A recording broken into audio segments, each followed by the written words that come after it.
Lovely. So, yeah, good evening, everyone, and welcome back to the December pre-hospital webinar. See some regular names there in the signing in, and some colleagues of mine from different places. So, good to see you all back. We've got a couple of things going on this evening. The webinar on why can OSCEs make us bad at ALS, and also we've got a little uh, prize thing going on. Just let me adjust my screens here a little bit. That one is dragged over too far. Perfect. And little prize going on. So when I was teaching over in the US earlier in the year, I brought into the UK a box of books that are very hard to get in the UK. So what I have here is a new copy of the Walls Airway Manual, the world's best reference book for everything airway that our airway courses are based on. And I might or may not be a chapter editor in the book. Shameless self-promotion, I know. But I have a copy of that to give away to one webinar member tonight, preferably in the European Union area, so I can actually post the thing. And my fine colleague Andrew is randomly going to pick one attendee for night from all of you that are here, and let me know, and he'll get an address from you, and you will receive for Christmas from Green Label Fem a copy of this book worth a staggering £75 in the UK. They're very hard to get here. So I'm going to send that out to you. So look out for Andrew getting in touch with you, telling that you've won. So let's get on, shall we? So yeah, why can OSCEs make us bad at ALS? I've been involved in OSCEs for a really long time, both doing and assessing in multiple settings. And this is some of my sort of thoughts around why OSCEs aren't always helpful. Simulation of things is supposed to prepare us for them, but why doesn't this always happen? So, of all the things I could identify, yeah, I had to pare it down to get it into our sort of 45 minutes we have. So we came up with the dirty dozen of how OSCEs don't always help in the real world. And the dirty dozen was a film from the 1960s. Obviously, I don't remember it, but Andrew will, because he was in his teens then, and he'll have watched it. But yeah, it's a war film from the 1960s. So let's take us into our dirty dozen. Yeah, and I think it's really important that we want some contribution tonight. So feel free to pop things in the chat, unless it's a question. If it's a question, put it in the question and answer box, and we'll get to those at the end. But yeah, ideas, please drop in the chat, and we'll see where it takes us into our dirty dozen. So what do we know about OSCEs and ALS? Well, firstly, OSCEs don't tend to happen in a great setting. Yeah, OSCEs normally happen in a nice carpeted classroom, plenty of space, well lit, with little mats for your delicate knees, and everything be available. And I suppose that's really handy should you ever go to a cardiac arrest in Carpetright, and you're forced to do an OSCE on a nice bit of carpet. But I'm not sure why we do this. Education centres have lots of other stuff. They have stairwells and corridors and lifts and car parks and lots of other places where we might do cardiac arrests. Where we don't really ever do cardiac arrests is on a nice big open room, which is nicely carpeted with loads of space and some nice mats. Yeah, the equipment is always very conveniently to hand. You haven't had to carry it anywhere usually. Yeah, and very handily. It's usually all unwrapped, saving both time and money, but generally not lives. We did a calculation a couple of years ago, and we're doing some stuff about ALS, and we figured out that 30 minutes of ALS generates some 76 pieces of waste. Some of the pieces of equipment we use in ALS have 3 or 4 pieces of waste per item. Yeah, and so this prepping of consumables is a significant amount of time, usually unsimulated in ALS OSCEs. Everything's unwrapped and in a convenient place. It's not fully wrapped up in IPC in bags that you can't open without some sort of sword or something like that. Yeah, so remembering that almost none of the consumables we have for ALS are packed in a way that suits ambulance services. we're a very minority customer compared to hospitals. The best example is things like stuff you can't get the packaging open on at all. Catheter mounts are really good for that. They're in a really tough bag. And that's because in the hospital setting, of course, everything will be got out and prepared in advance of the patient coming, generally. Yeah. If this is, elective stuff, and that's where the big market is. Eye gels, for example, come in a lovely container with a flat bottom. Yeah. Designed to sit in a resus trolley. Yeah. So, not many things are packed for our purpose. And that creates a lot of time in the real world that generally doesn't happen in OSCEs. And then that gives people a false perception of how fast they can get things done, and they're often targeted to, I need to get this done in this cycle and this done in this cycle. In the real world, that's not possible. So it doesn't help prepare you for the real world. That was number one. Number two, uh, the results we get in OSCEs. Yeah, often we have quite unrealistic ROSC rates, remembering in the real world, cardiac arrest survival is somewhere around 8 to 9% in the UK from pre-hospital arrests. Sometimes the ROSC rate is unrealistic compared to them people that don't make it and never leave the scene. ROSCs are often quite well, as opposed to very, very sick, being some of the sickest patients we actually see, because our cardiac arrest patients have been dead and we've made them undead, and you can't get much sicker than that generally. Yeah, pre-arrest isn't that sick. They haven't been dead yet. Yeah, so they are the sickest patients we see, and so they're not usually well unless it's a very sort of rapid bystander, CFR sort of AED related ROSC. Things tend to follow the OSCE no matter what you do. So you do something well, it follows the OSCE. If you do something badly, it follows the OSCE sheet. Yeah, it's generally not reflective of the performance that's done. And SIMs are often quite short. We're now in a position where we do 30 minutes of ALS in cardiac arrest, which really follows the survival, graph,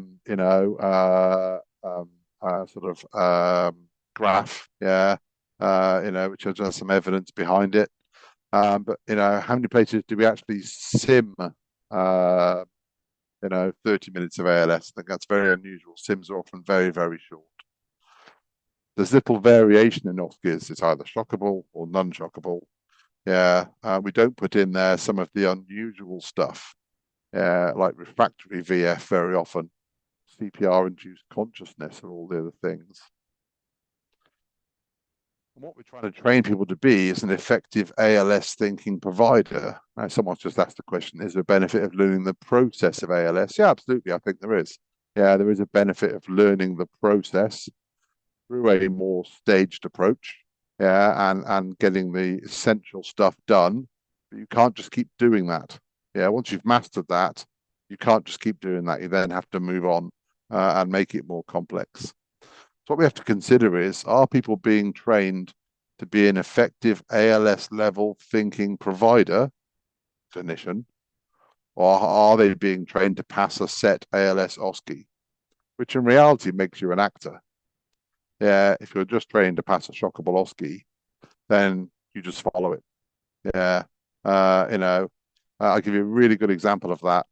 Earlier this year, I was asked to go and do some training with the warehouse staff of a large medical equipment provider in the UK, because the warehouse staff shipped all this medical equipment but had no idea what any of it was or what it did. And they thought it'd be nice for them to have some idea when someone asked for something, what the thing actually was. So we went there and got out loads of equipment, did some skill stuff with them, with ALS stuff like eye gels and, easy IO and that sort of stuff. And by the end of the day, I had this group of warehouse staff doing full ALS. Yeah, and they could do an ALS OSCE absolutely spot on. Yeah, they didn't understand any of it, but they could have passed an ALS OSCE. Yeah, because they were acting. Yeah, they were using the kit, the skills, and following the OSCE. Yeah, I also have a similar example of that before, about how things appear. Years ago, when we used to train medics to work in remote places, we used to have people come on these sort of remote trauma courses. and we used to run an evening exercise towards the end of the week. And one of the local paramedic managers from the ambulance service popped by to see us and saw this exercise in process and this trauma exercise, big sort of major incident trauma exercise. And he's like, oh, these paramedics are really good, aren't they? So they're not paramedics. They started here on Monday. Yeah, but they're following a didactic protocol. Yeah, and they're quite good at that. Yeah, so I think what we're trying to do is make people thinking providers. Yeah, we know that blindly following the ALS algorithm gives us 8 to 9% survival. So if we want something better than that, then we need to be clinicians, yeah, not actors. And I think that's a really important definition.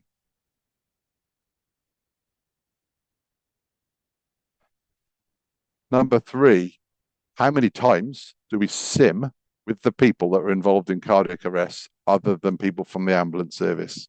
Yeah, usually in many areas, most cardiac arrests now have been attended by somebody else. Yeah, they're probably more likely to get a ROSC than us because they get there sooner. Yeah, how many, police officers down our way? We have whole fire trucks going to cardiac arrests, Coast Guard, RNLI, and multiple other mountain rescue, multiple other organizations and CFRs, attend cardiac arrests. But how many times do we sim? And obviously in the middle there, Tesco's, where you definitely want to have a cardiac arrest because they've all got an AED. How many times have we simmed arriving at a bystander or first responder ROSC? How many times have we simmed turning up and the patient is no longer in cardiac arrest? Yeah, they're just very sick. Yeah, and we've got to figure out what they've done so far. How many have practiced taking into consideration the actions to date? So if you arrive at a bystander cardiac arrest with bystander AED, you need to take into account how many shocks they've delivered. And if you use escalating shock level in your defibrillator, if they've already delivered 2 shocks, they need to push your defibrillator up to maximum for the 3rd shock. You may need to give meds sooner than you would normally because the patient's already had 3 shocks from an AED in a shock rhythm. Therefore, amiodarone is due now after 3 shocks, not after you've done 3 shocks.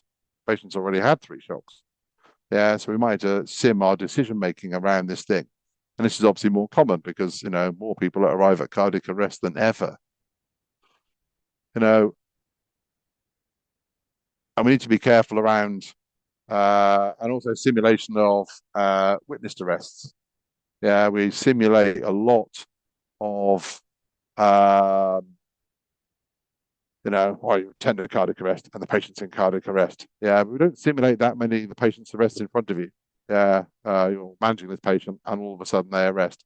And actually, we know some of those patients don't initially get a great response because people are in a mindset. Yeah, they're in a groove. They're assessing a patient with chest pains, and they're in a groove. I mean, we even reviewed a case where the crew carried on and completed the 12 lead of the patient in VF. Yeah, because they were doing the 12 lead and they couldn't just break that groove and go, no, stop now, this is an arrest.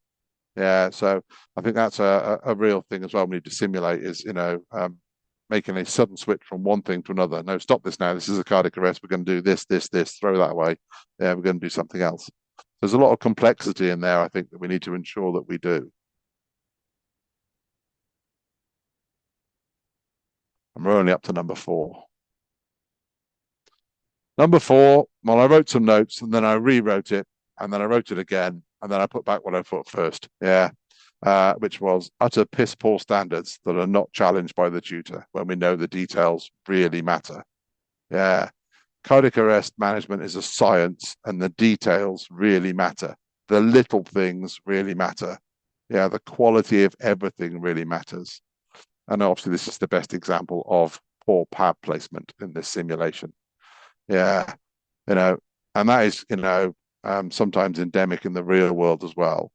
Yeah, in simulation pads that don't even really stick, and then they just get put near the patient and say, "Well, it's just simulation." Yeah, and the pads aren't in the right place, and just a lack of standards in some of this simulation. I remember once attending a out of hospital face-to-face cardiac arrest training session, and there was 8 paramedics there, and in reality, I think, well, hopefully, only myself and one other person would have passed if there'd been any form of semi-formal assessment, but everything was just smile and clap, and and oh, that's wonderful, and I was like thinking in my head, no, it wasn't. You know, if I was, if this group was an OSCE and I was looking after this OSCE, yeah, with a pad position like that, I would just put the patient into VF, smile at them, and let the patient stay in VF forever until they did something about it. Yeah, on a basis they would probably never ever do it again. Yeah, but of course, eventually, if it was a real patient, then probably in the end, let me click on the thing. Their liver would just get out in disgust and leave, I think. Yeah, because the defibrillation is missing the heart by a good mile. Yeah, and this, it's just a really poor standard.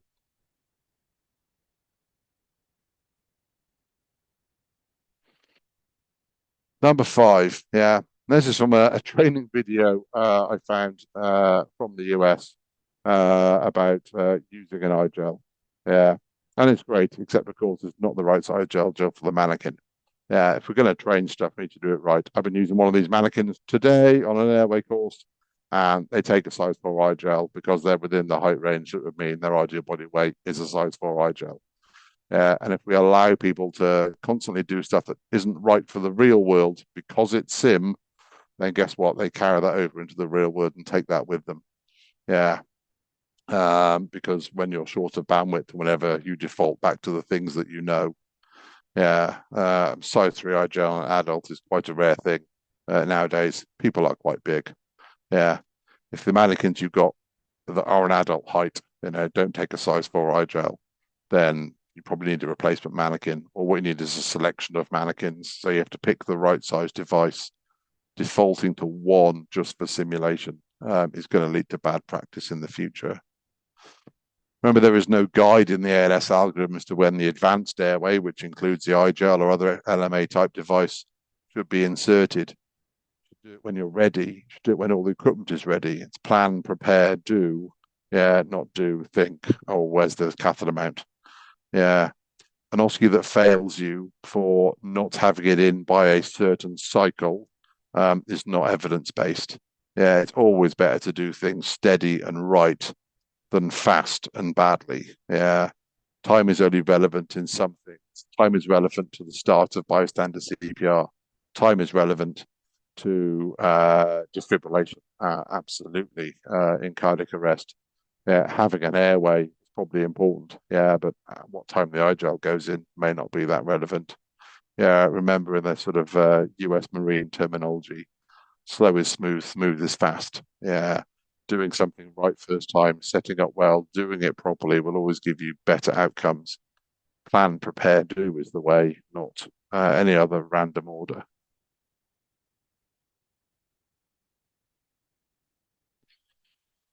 Uh, no particular brand, but yeah, in at number six, yeah, fancy simulators, all brands that don't have real buttons or work in the same way or have the same cables and pads as the machines in the real world. Yeah, the AED simulator, top right there, is an exact replica of the real device with the same pads and the same buttons and the same screen. And then the ALS simulator to the right is a image on a screen that has buttons, but they have no feel, and it has random cables that aren't like the ones in the real machine.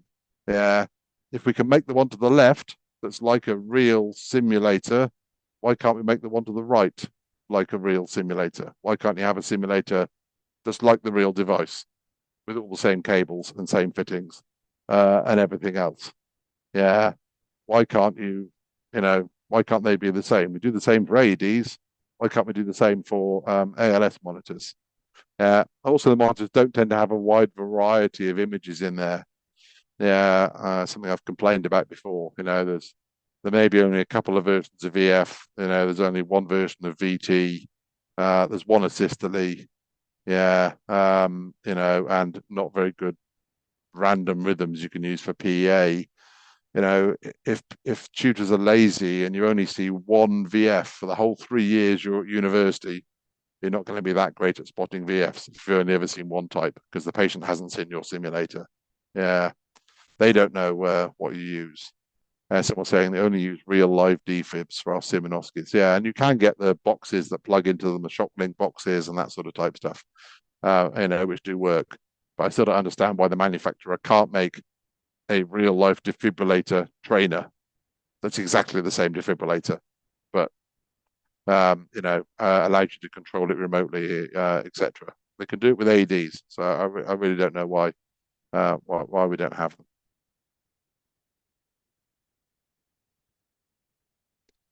In at number 7, yeah, allowing skills that don't work in the real world. I can safely say that it is almost impossible to ventilate someone with a BVM from this position, and yet we see it being allowed in OSCEs.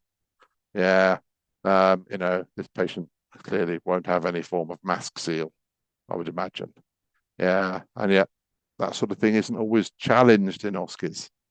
Yeah, the details should be scrutinized and picked into.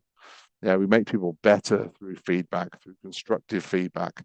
Yeah, and once they're into the process generally and mastered the general process, then it's about picking into the finite detail and finding all the things and making each thing better. And every finite thing you make better makes you,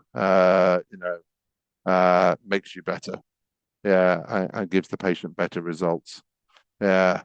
So things that won't work in the real world shouldn't be allowed to work in sim. We also see other stuff in sim like pretend CPR. I'm getting a bit tired. I'll just pretend you're doing chest compressions. It'll be fine. Yeah, pretend IV access, pretend IO, and pretend ventilation. I just don't bother ventilating the patient anymore. Yeah, don't worry about that. Yeah, simulation should be as real as possible. Can anyone else think of any stuff for the chat there that might come up in the same idea? Things you've seen in simulation that's sort of been tolerated but wouldn't be, ideal for the patient in the real world, then pop it in the chat by all means.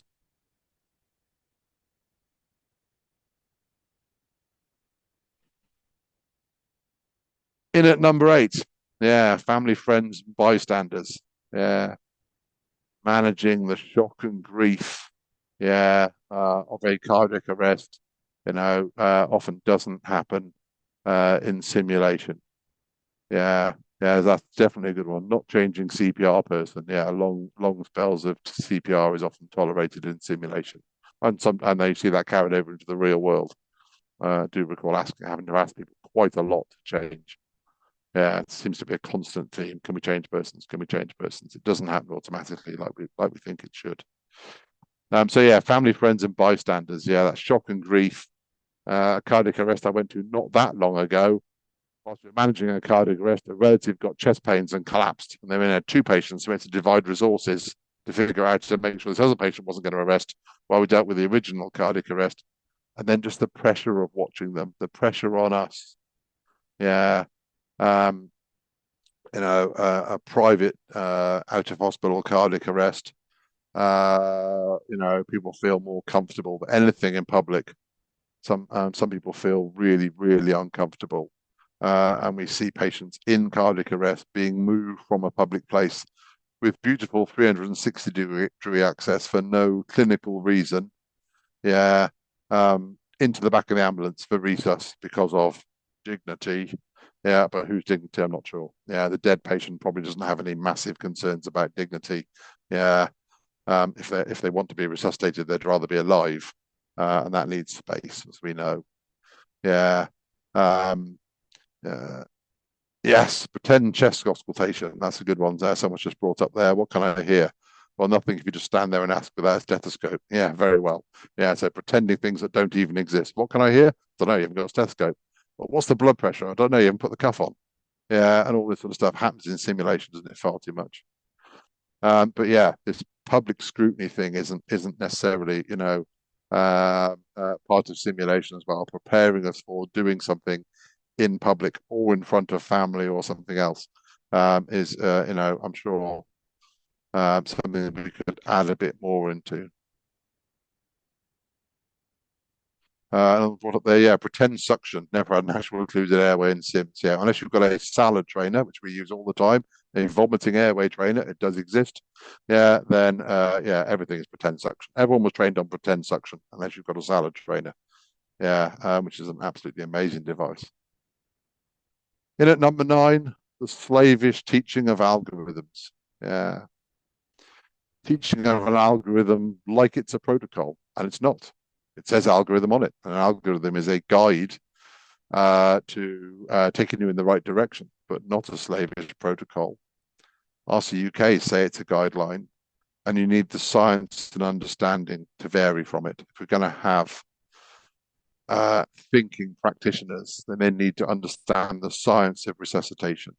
And if anyone has taught you ALS and the first session wasn't the science of resuscitation, then they were teaching you to be an actor, not to be a thinking clinician. They were teaching you to demonstrate you could do an ALS OSCE. Didn't need to understand it. Yeah, resuscitation is a science, and you need to understand the science before you can make decisions about ALS skills, when to do them and when not to not. Otherwise, we end up with a Pavlovian response to triggers without thinking. Sort of something happens, then you do something. Yeah, and sometimes we need to use those triggers for certain things, but other times we need to be a thinking practitioner. And I think in where we have people with advanced levels of thinking in cardiac arrest, I'm sure that shows benefits both in ROSC and survival.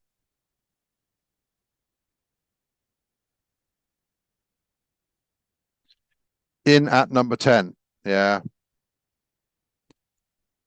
Crazy rules that we know that are heard in OSCEs, standards that have no clinical meaning. Some of the older school ones like oxygen away always. And yes, there is a place if you're just using bag mask ventilation for removing a free flowing oxygen, although in reality, nearly all the risk comes from the old days of the sort of defibrillation paddles with bad contact to the chest. Now are, if using high quality adhesive pads, the risk of explosion is incredibly low. Yeah. Anyone who uses the word closed circuit when talking about the airway is also not really understanding physics. Yeah. If it was a closed circuit, the oxygen would go into the patient, come back out and go into the cylinder, back into the cylinder. That's a closed circuit. It's not a closed circuit. It comes out of the side of the BVM and pisses all around the patient. It's right by the patient's head. There's loads of oxygen flowing out here the patient hasn't used. There's no closed circuit in airway circuits pre-hospitally. It's a phrase without any physical meaning.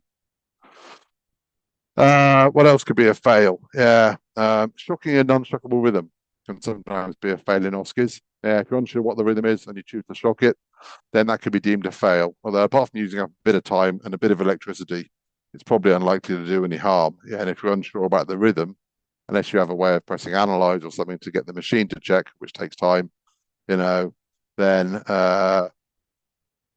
probably about 20 quid up in the spare box now, Andy, I think. It's probably the safest clinical approach, isn't it? If you're not clear what the rhythm is. But there was also not shocking something that is clearly shockable, being a pass, because it's a low amplitude VF. So I wasn't sure if I should shock it. So I played safe and didn't. Well, it might have been safe for you, but it wasn't safe for the patient. Yeah, they definitely would like shocking if you're not sure what the rhythm is. Yeah. Also, non-evidence-based timing, we've already mentioned, when IGL or access should be gained, sometimes forcing compromise of the evidence-based actions, high-quality CPR, defibrillation, etc. Those things should never be compromised by things that really have no evidence base as to when they should be done. And they're not even written in the algorithm that way. If you look at the ALS algorithm, it says somewhere near the bottom, advanced airway access, consider drugs give drugs every 3 to 5 minutes or whatever. It's not in the algorithm. The algorithm is the thing that should continue. The other things happen as an aside when you're ready for them. And we hear other crazy stuff, like intubation should take less than 30 seconds and really important to write down the drug timings, because obviously high quality documentation, not high quality resuscitation, leads to more survivors. So if you've got sure enough, if you've got a spare person who can write something down, there's nothing more useful they can do. Yeah, but no one's life was ever saved by a super high quality electronic patient record. Yeah, it's really important that we recognise the value of stuff. And any more crazy rules like that, if you can think of any more, then yeah, by all means, chip them in. Definitely there, yeah, we're seeing many places, having to have multiple ALS providers there or an advanced provider before we can come out of AD mode, because there is plenty of evidence that people are not good at recognizing low amplitude shockable rhythms quite often, including the thing I used as in our VF talk a few sessions ago. Number 11, yeah, what can be asserted without evidence can be dismissed without evidence. Yeah, so, if we've got non-evidence-based practice, why do we need evidence to take it away? Yeah, why do we need a trial to take away cervical collars that have no evidence? Mystifies me. Yeah, but, adrenaline every 3 to 5 minutes in the ALS algorithm, well, that's very precise. Yeah, that sounds like they don't really have any evidence, doesn't it? In fact, if you read the latest ILCOR guidelines, they still don't really have any evidence about the timings for adrenaline. So 3 to 5 minutes, well, sounds about right. Yeah, we'll just do it that way. Yeah, so don't panic yourself if you give the adrenaline at 5 minutes and 5 seconds. Yeah, it's really not going to make any difference at all. Yeah, there is no evidence for the current timings really. Yeah, so don't make it complex. We see people doing 2 minute cycles and giving the adrenaline every 3 minutes. So they're doing 2 minutes, then another minute, then giving adrenaline, then another minute, then 2 minutes, then giving adrenaline. It's 3 to 5 minutes. Make it 4 minutes. Give it every other cycle. Yeah, make your life easy. Yeah, don't make life difficult for yourself. Yeah, things like temperature and blood glucose checks without clinical information in cardiac arrest, just making life difficult for yourself. IGL is important to survival. I don't think we have any evidence, global evidence, that putting an IGL in a patient improves cardiac arrest survival. Yeah, in the same way intubation doesn't. Lucas or other mechanical CPR improves survival in standard out hospital cardiac arrest. Multiple huge trials been run around the world by the manufacturers of mechanical CPR, who might have a slightly biased view, trying to prove that mechanical CPR gives you more survivors, and there doesn't seem to be any evidence for that.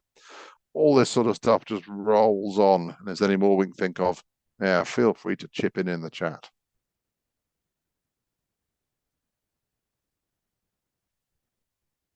And in at number 12, yeah, technology.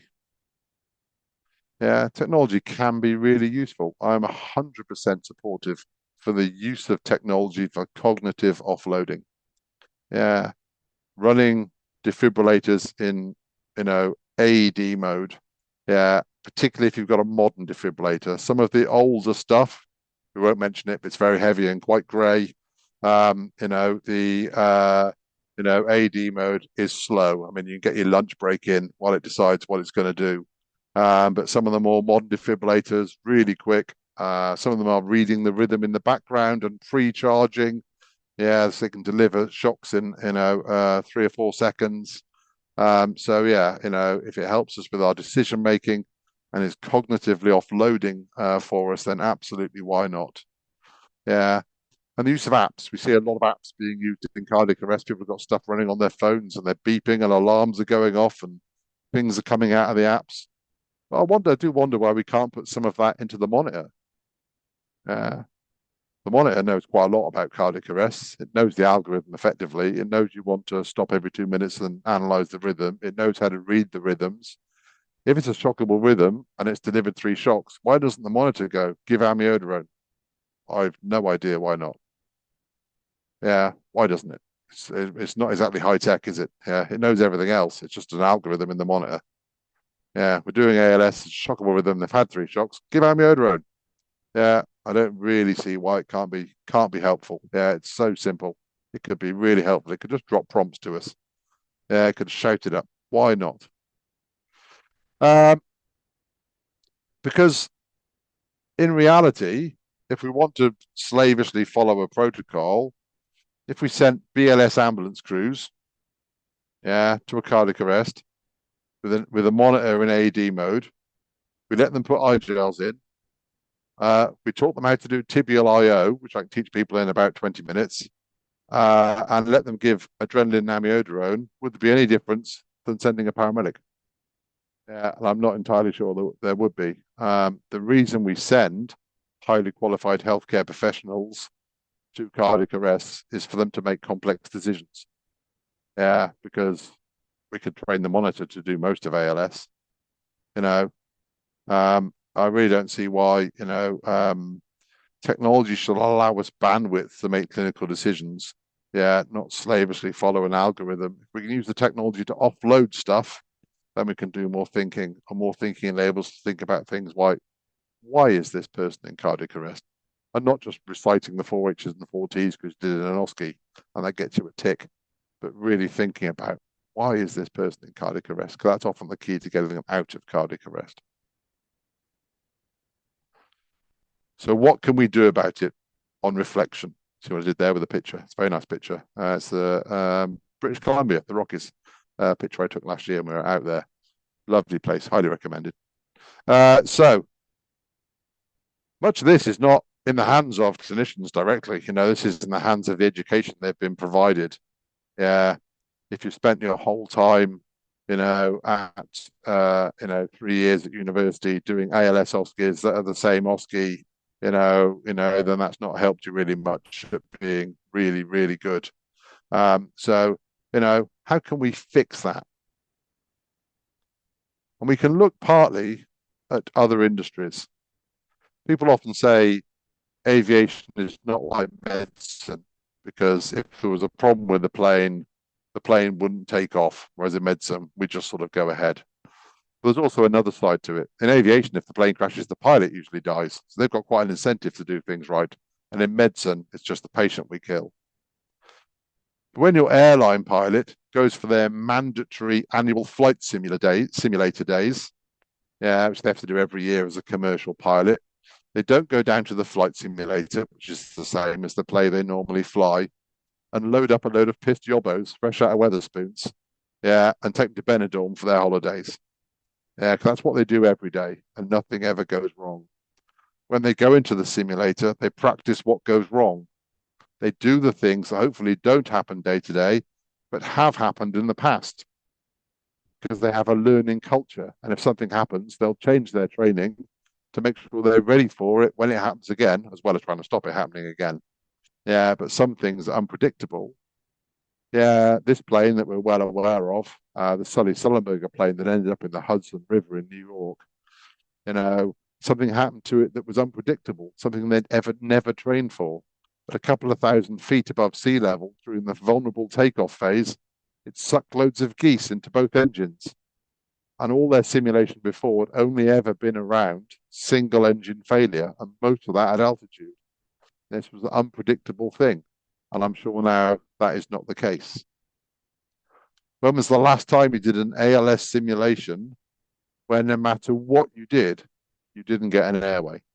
I've been to ALSs like that this year. Yeah, patients that we just never had an airway in despite doing everything. Yeah. Or you go to shock the patient and your defibrillator fails. It's a machine. Defibrillators fail. If they fail regularly, then you've got a problem with defibrillators.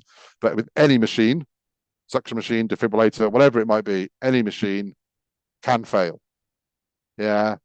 So if we simulated that failure, then we know how to react to it rather than just us freezing and going, I don't know what to do now. Yeah. Then we've got a plan as to how we're going to manage that. Yeah. How are we going to resource that? How are we going to fix that problem? How are we going to give the patient the best outcome despite that? How many of us simulated, a cardiac arrest where all our assistants were plainly rubbish? Yeah, that, we've arrived there and, we've got a brand new crewmate who isn't rubbish by their own fault. They started this morning, and also your service's worst ambulance crew have turned up to be your backup. Yeah. How many times do we sim that? How many times do we get people to simulate, to act being awful? Yeah, and doing bad stuff, and making you challenge it and manage that. Yeah, that's really, really important. Getting people to intentionally do stuff badly, because one day you'll be managing those people.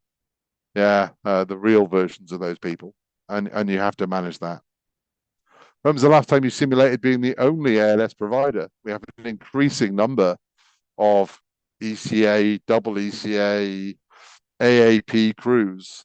But OSCEs are often done, and simulation is often done with one paramedic, two paramedics, three paramedics. Everyone's a paramedic. Yeah. And isn't the reality, is it? When I do ALS or SCAS and put people into ambulance crews, I go, who's the paramedic? And they'll put their hands up. And I go, oh, no, no, no. Yeah. You're only both paramedics if you're on a well-known TV documentary about paramedics where they have mysteriously double paramedic crews everywhere. Yeah. In the real world, you're a paramedic and you're an ECA. In fact, you're an ECA that started yesterday. Yeah. And you don't know anything. You don't know where the kit is in the bag either. Yeah. That is the real world. Yeah. And we need to simulate that. Not, okay, you're all student paramedics. You can all be paramedics. Yes. You can do a paramedic thing. You can do a paramedic thing. You can do a paramedic thing. Yeah. That's not the real world. When you leave university, you'll be crewed up with an ECA. You probably started yesterday. Yeah. And you'll be the lead clinician. Yeah, so we need to simulate that to make you safe and to look after you.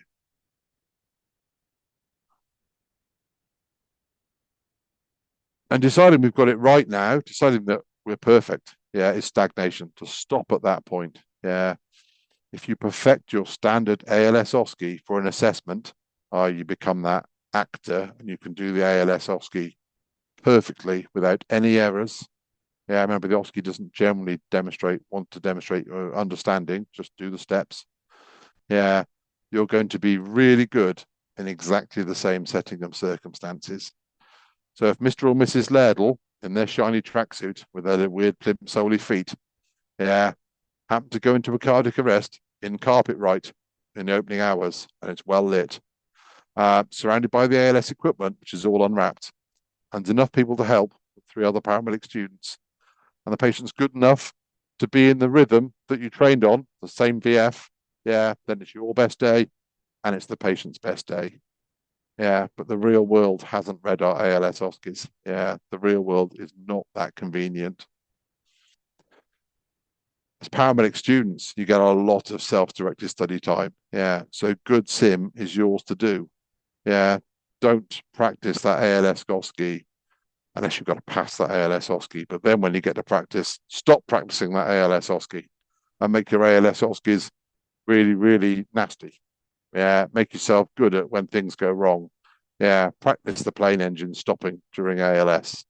Yeah, practice having to land in the river and a few other things. It's not necessarily about being perfect. Yeah, we're never perfect. If we reflect back on everything we do, there should always be we've done something better. I spend a lot of time thinking about the jobs I go to and thinking about, okay, on reflection, I could have done that better. And if I do that better next time, then I'll be better. And that'll be better outcome for the patient. And I think that's, it's really important. We're never perfect. Yeah, it's just about being better. And that's in our hands. Yeah, and reflecting on this stuff and using our simulation time wisely, not just chewing through the standard ALS OSCE.